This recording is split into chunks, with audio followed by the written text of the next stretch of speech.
జ్ఞానుల మనస్సు బ్రహ్మమే. ఈ ఉదయం 7:30 గంటలకు వెళ్ళాను. హాల్ అంతా నిశ్శబ్దంగా ఉంది. అగరవత్తుల ధూపం కిటికీల నుండి బహిర్గతమై నూతనాగతులకు పాంధులకు భగవాన్ ఇక్కడే ఉన్నారని తెలియజేస్తూ ఉంది. లోపలికి వెళ్ళి నమస్కరించి కూర్చున్నాను. బాలీసును ఆనుకొని పడుకున్న భగవాన్ లేచి పద్మాసనస్థులై కూర్చున్నారు. క్షణంలో వారి దృష్టి అచంచలమై ప్రకాశిస్తూ హాల్ అంతా వింత కాంతితో నింపింది. అనిమేష నయనాలతో ఆ మహాభాగుని చూస్తూ మైమరిచి కూర్చున్నాను. ఉన్నట్టుండి ఒకరు, స్వామి, జ్ఞానులకు మనస్సు ఉన్నదా లేదా అని అడిగారు. భగవాన్ ప్రసన్న దృష్టితో వారి వైపు చూసి, మనస్సు లేనిదే బ్రహ్మమును తెలుసుకొనుట అనేది ఉండదు. మనస్సంటూ ఉంటేనే తెలుసుకొనుట అనేది ఉన్నది. మనసు ఒక ఉపాధిని ఆశ్రయించి ఉంటుంది, కానీ ఉపాధి లేనిదే మనస్సు లేదు. ఉపాధిని నిర్దేశించి కదా జ్ఞాని అని చెప్పగలం. ఉపాధి లేకుంటే అతడు జ్ఞాని అని అనడం ఎలా? అయితే మనసే లేనిది ఉపాధి ఏ విధంగా పనిచేస్తుంది? చెయ్యదు. అందువల్ల జ్ఞాని యొక్క మనసే బ్రహ్మం అని చెప్పబడుతుంది. జ్ఞాని సదా బ్రహ్మాన్నే చూస్తాడు. మనసు లేనిదే చూడడం లేదు కదా. అందుకే జ్ఞానుల మనసు బ్రహ్మాకారంగా ఉంటుందంటారు. వాస్తవానికి వారి మనసే బ్రహ్మం. అజ్ఞానికి బ్రహ్మంలోనే తానున్నప్పటికీ అది తోచక వెలివృత్తులే గోచరించినట్టు జ్ఞానికి శరీరం వెలివృత్తుల్లో వర్ణించినా బ్రహ్మమే సదా గోచరిస్తుంది. ఆ బ్రహ్మం అంతటా నిండి ఉన్నది. ఆ బ్రహ్మంలో లీనమైన వెనుక బ్రహ్మాకారమైన మనస్సు అనడం సముద్రాకార నది అన్నట్టుంటుంది. నదులన్నీ సాగరంలో చేరిన వెనుక ఒకే జలమయం కదా. అందులో ఇది గంగా, ఇది గౌతమి, ఇది అంత వెడల్పు, అది అంత పొడుగు అని నిర్ణయించగలమా? అలాగే ఇదేను అన్నారు. సత్వమే బ్రహ్మం. రజస్తమో గుణాలు అభాస అంటారే అన్నారు ఇంకొకరు. అవును, సత్తే ఉన్నది, సత్తే సత్వం. అది స్వాభావికమైనది. అతి సూక్ష్మమైన మనస్సంచరణమే రజస్తమోగుణ సంపర్కం వల్ల ఇన్ని రకాల లోకాన్ని సృష్టిస్తుంది. రజస్తమోగుణ సంపర్కం వల్లనే అభాస అయిన జగత్తు చూసి మనసు భ్రాంతి చెందుతుంది. ఆ సంపర్కం తోసివేస్తే సత్వం స్వచ్ఛంగా ప్రకాశిస్తుంది. దాన్నే శుద్ధ సత్వం అంటారు. బహుసూక్ష్మమైన మనసుతో విచారించి తోసివేస్తే గాని ఈ సంపర్కం పోదు. వాసనలన్నీ అణిగి అతి సూక్ష్మం కావాలి మనసు.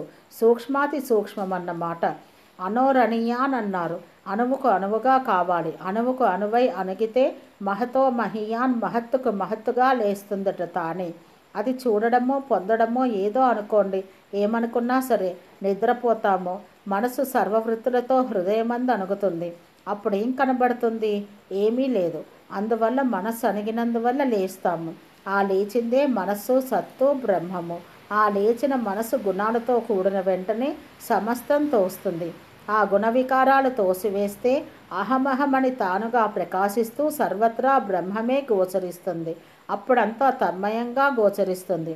వేదాంత పరిభాషలో చూడండి, బ్రహ్మవిద్ వరిష్ఠ ఇత్యాదులన్నీ చెప్పి బ్రహ్మైవ భవతి, బ్రహ్మమే తాను అన్నారు చివరకు. అందువల్ల జ్ఞానుల మనసే బ్రహ్మము అన్నారు భగవాన్. జ్ఞాని అన్నింటి యందు సమతతో వర్తిస్తాడంటారు కదా అన్నారు ఇంకొకరు. అవును, వర్తించుట ఏమి? మైత్రి, కరుణ, ముదిత, ఉపేక్షాది భావాలు వారికి సహజంగా ఉంటాయి. ఉత్తములందు ప్రియం, దీనులందు కరుణ, సత్కార్యాచరణమన్న సంతోషం, దుష్టులందు ఉపేక్ష ఇత్యాదులు వారికి సహజ లక్షణం అన్నారు భగవానులు. మాయ.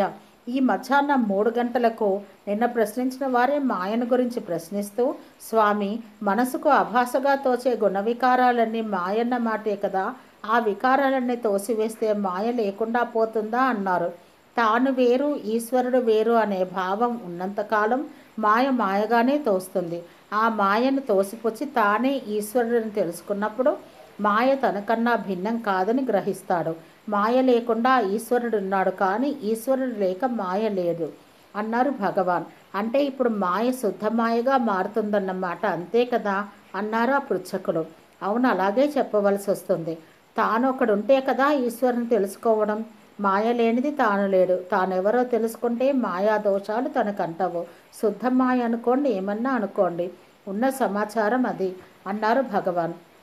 మరొకరు అందుకొని, జీవుడు మాయాదోషాలైన కించజ్ఞత్వాది గుణాలు కలవాడని, ఈశ్వరుడు సర్వజ్ఞత్వాది గుణాలతో ఉంటాడని, ఆ కించజ్ఞత్వాది గుణాలు పోగొట్టుకుంటే జీవేశ్వరైక్యం కలుగుతుందని అంటారే. ఆ ఈశ్వరుడి సర్వజ్ఞత్వాది గుణాలు మాత్రం పోవద్దా? అవి మాత్రం మాయ కాదా అని ప్రశ్నించారు. అదా సందేహం. ముందు ఈ కించజ్ఞత్వాది గుణాలు పోగొట్టుకోండి. ఆ వెనుక సర్వజ్ఞత్వాది గుణాలను గురించి యోచిద్దాం. మీ జీవత్వాన్ని మీరు పోగొట్టుకుంటే అంతే చాలు. ఈశ్వరుని గురించి మీకేల చింత? ఆయన సంగతి ఆయనే చూసుకుంటాడు. మనపాటి శక్తి సామర్థ్యాలు ఆయనకు లేవా ఏమి? ఆయనకు సర్వజ్ఞత్వాది గుణాలుంటే మనకెందుకు? పోతే మనకెందుకు? మన సంగతి మనం చూసుకుంటే అదే 10,000 అన్నారు భగవాన్. ఈ గుణాలు పోగొట్టుకోవడానికి తగిన సాధన నిలిగించే గురువును వెతకాలి కదా ముందు అన్నారు వారు. ఈ గుణాలు పోగొట్టుకోవాలన్న తీవ్రత మనకు కలిగితే గురువు దొరకడా ఏమి? పోగొట్టుకోవాలన్న జిజ్ఞాస కలగాలి ముందు. కలిగితే గురువే వెతుక్కుంటూ మన వద్దకు వస్తాడు. కాకుంటే ఎలాగో తన వద్దకు రప్పించుకుంటాడు. ఆ గురువు మననెప్పుడూ ఒక కంట కనిపెట్టే ఉంటాడు. ఈశ్వరుడే గురువును మనకు చూపుతాడు. తన బిడ్డల క్షేమం తండ్రి కంటే విచారించేవారెవరు? ఆయన సదా మన చుట్టూ ఆవరించే ఉన్నాడు. పక్షి రెక్కలతో గుడ్డును పొదిగి రక్షించినట్టు రక్షిస్తాడు. అయితే మనం హృదయపూర్వకంగా నమ్మాలి అన్నారు భగవాన్. లోగడ భయస్థురాలైన శంకరమ్మ అనే భక్తురాలు ఒక ఆమె ఇలాంటి మాటలన్నీ విని, స్వామి, సాధనకు గురూపదేశం అవసరంగా ఉన్నట్టుంది అని సమయం చూచి చల్లగా అడిగింది. ఓహో, అలాగా? సదా ఉపదేశం జరుగుతూనే ఉన్నదే, కావలసిన వారు గ్రహింపవచ్చునే అన్నారు భగవాన్. గ్రహించేట్టు భగవాన్ అనుగ్రహించాలని ప్రార్థిస్తున్నానన్నది ఆమె. ఉన్న అనుగ్రహం ఉండనే ఉన్నది అన్నారు భగవాన్.